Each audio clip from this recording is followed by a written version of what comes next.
Atos, capítulo 13. A comunidade em Antioquia era abençoada com um grande número de profetas, pregadores e mestres. Barnabé, Simão, também chamado de Negro, Lúcio de Cirene, Manaém, conselheiro do rei Herodes, Saulo. Um dia, enquanto adoravam a Deus, também estavam jejuando enquanto esperavam por orientação. O Espírito Santo disse: comissionem Barnabé e Saulo para a obra que determinei que fizessem. Eles obedeceram. Naquele ambiente de fervor, obediência, jejum e oração, impuseram as mãos sobre os dois homens e os despediram. Guiados pelo Espírito Santo na nova tarefa, Barnabé e Saulo desceram a Seleucia e pegaram um navio para Chipre. A primeira coisa que fizeram quando chegaram a Salamina foi pregar a palavra de Deus nas sinagogas da cidade. João estava com eles como auxiliar. Eles viajaram pela ilha e em Pafos encontraram um mago judeu que havia conquistado a confiança do governador Sérgio Paulo, homem inteligente que não se deixava enganar com facilidade. O nome do mago era Bar-Jesus, um homem que não merecia confiança.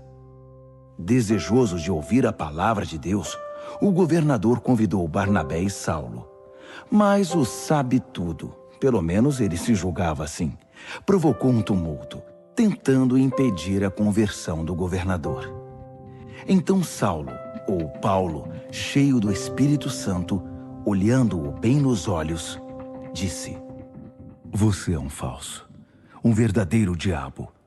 Você passa as noites inventando esquemas para enganar o povo. Mas agora que você desafiou Deus, o jogo acabou.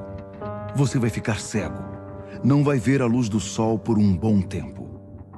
Na mesma hora, ele perdeu a visão. Começou a tropeçar nas coisas e pediu que alguém o guiasse pela mão.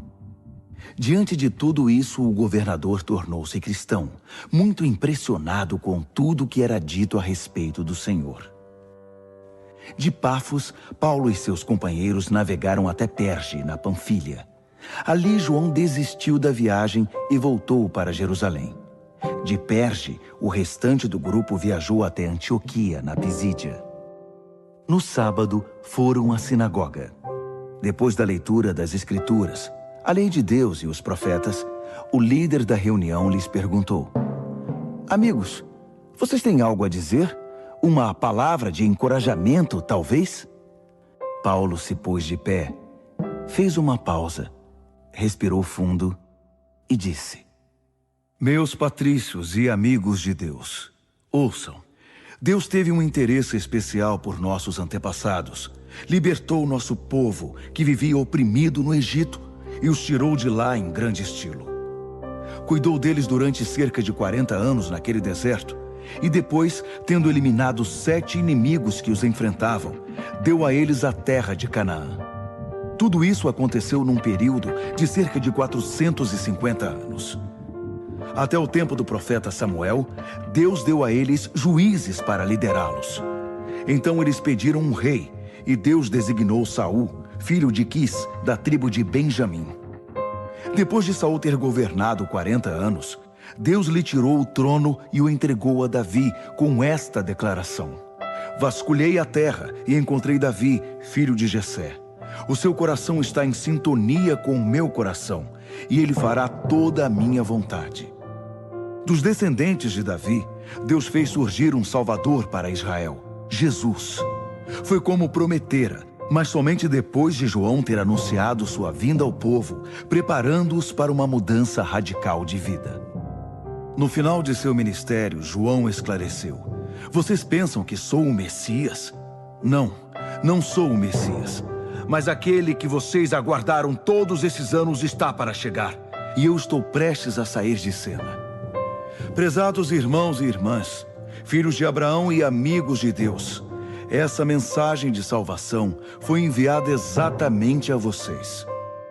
O povo e os líderes de Jerusalém não o reconheceram como Messias e o condenaram à morte. Mesmo sem encontrar um bom motivo, exigiram que Pilatos o executasse. Eles fizeram apenas o que os profetas disseram que fariam, mas não tinham ideia de que estavam seguindo ao pé da letra o que os profetas haviam previsto. Embora os escritos desses profetas fossem lidos todos os sábados nas sinagogas que eles frequentavam.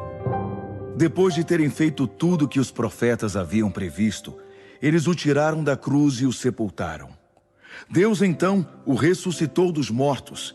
Não há dúvida, ele apareceu várias vezes e em vários lugares aos que o haviam acompanhado por anos na Galileia. E essas pessoas continuam a dar testemunho de que ele está vivo. Agora, estamos hoje aqui trazendo a boa notícia a vocês. A mensagem que Deus prometeu aos pais tornou-se real para os filhos, para nós. Ele ressuscitou Jesus exatamente como está escrito no Salmo 2.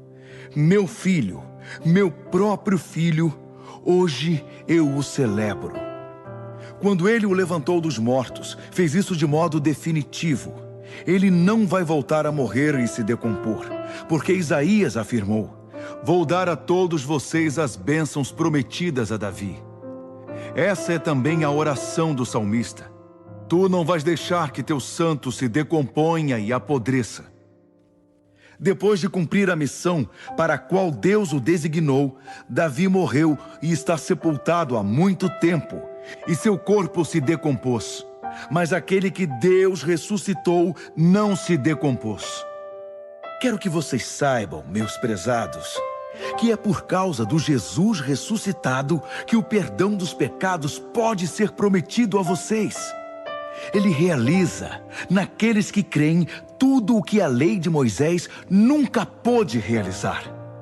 Mas qualquer um que crê no Jesus ressuscitado é declarado bom e justo diante de Deus. Não façam pouco caso do que estou dizendo. Não queiram que a palavra do profeta se aplique a vocês. Cuidado, cínicos. Olhem bem. Observem o mundo de vocês se despedaçar. Vou fazer algo bem diante dos seus olhos em que vocês não vão acreditar, ainda que estejam vendo. Quando a reunião acabou, Paulo e Barnabé foram convidados a pregar no sábado seguinte. Depois que a maioria do povo se dispersou, alguns judeus reconvertidos ao judaísmo vieram reunir-se com Paulo e Barnabé, que os exortaram numa longa conversa a ficar firmes na nova vida que estavam começando a viver na graça de Deus. No sábado seguinte, praticamente a cidade inteira foi ouvir a palavra de Deus. Vendo a multidão, alguns judeus roeram-se de inveja e começaram a fazer oposição a Paulo, contradizendo tudo o que ele dizia. Um espetáculo deprimente. Mas Paulo e Barnabé ficaram firmes e declararam: era necessário que a palavra de Deus fosse pregada primeiro a vocês, judeus. Mas como vocês não querem nada com ela, deixando claro que não abrem o coração para a vida eterna, a porta está aberta aos de fora.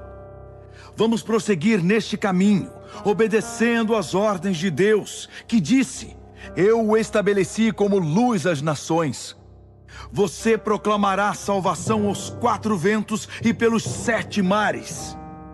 Quando os de fora, isto é, os que não são judeus, ouviram isso, mal se seguravam de tanta alegria. E todos os que estavam destinados à vida plena depositaram a confiança em Deus. Eles honraram a palavra de Deus, recebendo essa vida. E a mensagem se espalhou como fogo incontrolável por toda a região.